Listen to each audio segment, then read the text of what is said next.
This is one of the only songs actually that I'm playing a solo in, and it's become more of a solo, more than a solo now. It's more like a section in the song.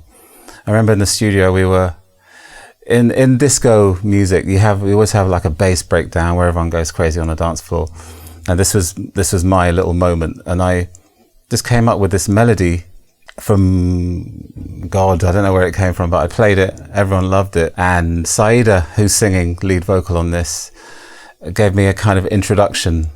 So if you listen to the song, it says, "Play it, Andrew," and I was really embarrassed about it at the time, but it's lovely because it's become part of the song now.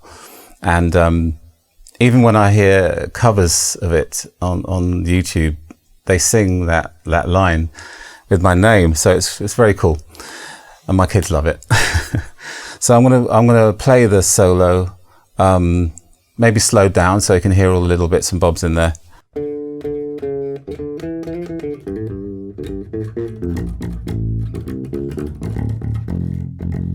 So I'm gonna play it quite slowly so you can see or hear all the nuances and dead notes that I'm playing throughout the solo.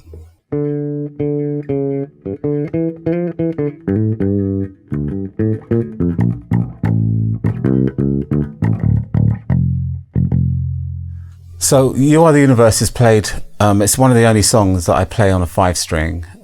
Sometimes there's another one in the studio, but on stage I play this particular guitar. It's a Warwick 5-string, a Warwick Streamer, stage 1 5-string. And it's got quite a very cool disco paint job, custom as well. They called me back in probably 1990 and said, "Would you like us to make some basses for you?" But this is from 96, 95 or 96, and it's all painted, even the pickups and stuff, and it sounds amazing. It's very heavy, literally heavy to play, but it's handed to me just before the song starts, which is usually our last song in the set. And I get laughed at a lot because I've got this bass sitting on the stage and I only play it once throughout the whole set.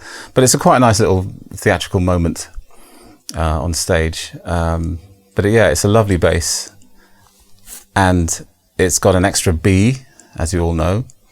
So another thing I always try not to do too much is play too low, especially when you're playing live, because it makes the whole stage rumble and it gets a bit muddy, especially if you've got lots of other musicians on stage, like we have. 2 brass, backing vocals, percussion, keyboards, guitar. So I tend to stay away from the low B, but once in a while, even if it's a couple of times in a song, just to hit that low B or an octave down from another note is quite powerful, but used quite sparingly, I think, is the best way.